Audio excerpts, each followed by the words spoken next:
Is it actually possible for Western Australia to secede from the Federation? And how would we make those tough decisions, like what colour would our passports be? Would we have to burn a new set of stumps to start a new Ashes series? And who would we send to Eurovision? What would we even call ourselves? Westralia? Sandgropia? Maybe the Glorious Democratic People's Republic of Western Australia? The idea of secession for Western Australia isn't a new one. Every so often, the quiet murmurings seeking to extract WA from the Federation to create an autonomous nation state become louder. And never were those voices louder than in 1933.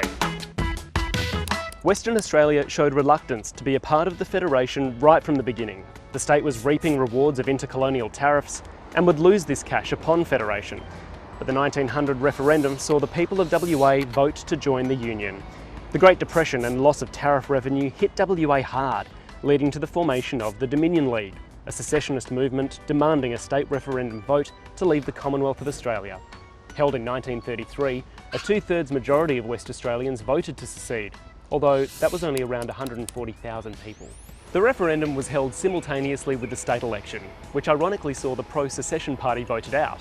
Also ironically, the Dominion League had expressed its devotion to the British Crown, and it was the Imperial government that had the ultimate decision over whether or not WA could leave the Federation.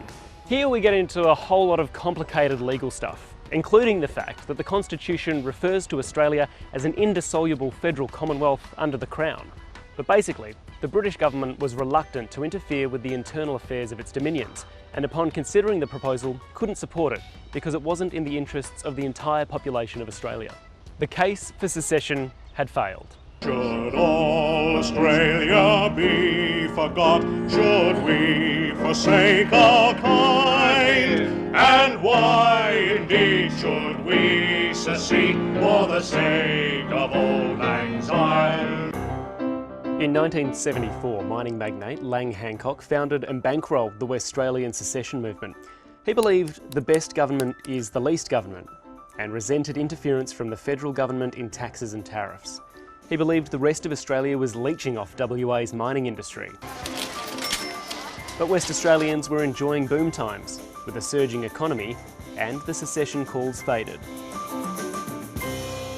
Resources and taxes were again prompters for secession debates as WA entered a new mining boom this century. The people of Western Australia are absolutely livid. They're so angry with the lack of action on justice for Western Australia. Calls for wax it. Wax it, really?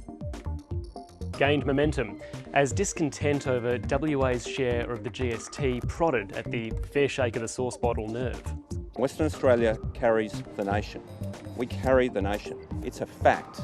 So here we are, decades later, and just like the calls for daylight saving, those voices just never go away.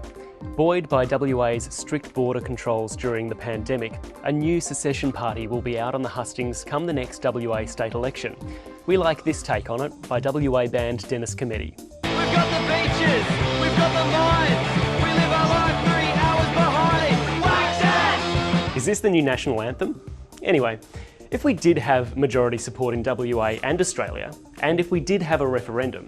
We're not having a referendum on secession. That won't be happening. Well, if we could change the Constitution, and if we could change all those other pesky legal things, then what would secession actually look like? Well, for a start, we need our own defence and border forces, with a shed load of soldiers and guns and tanks and planes and ships and atomic, well, maybe not atomic bombs. We'd have to negotiate free trade agreements. Brexit's going pretty well, isn't it? And what about transport and telecommunication network use agreements? Who gets custody of the copper wires? And then there's border arrangements. Surely no future problems there. Maybe we just need to build a big, beautiful wall. And what would happen with the AFL? Hang on, we could have a World Series. The Eagles could become world champions. Or the Dockers. We'd need to change all the Commonwealth legislation and all the government departments, like the Australian Building and Construction Commission, the Australian Bureau of Statistics, the Australian Centre for International Agricultural Research, the Australian...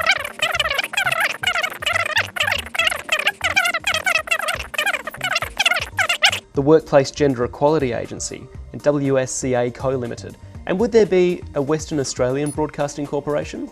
But hang on, imagine all the national icons we could claim away from Australia. Who or what would we put on our stamps? Or our money, if they're still a thing by then? And what about our flag? We can't put a quokka on everything. We'd no longer be able to claim lamingtons, pavlova or Vegemite as national foods, and we might even lose some public holidays? No.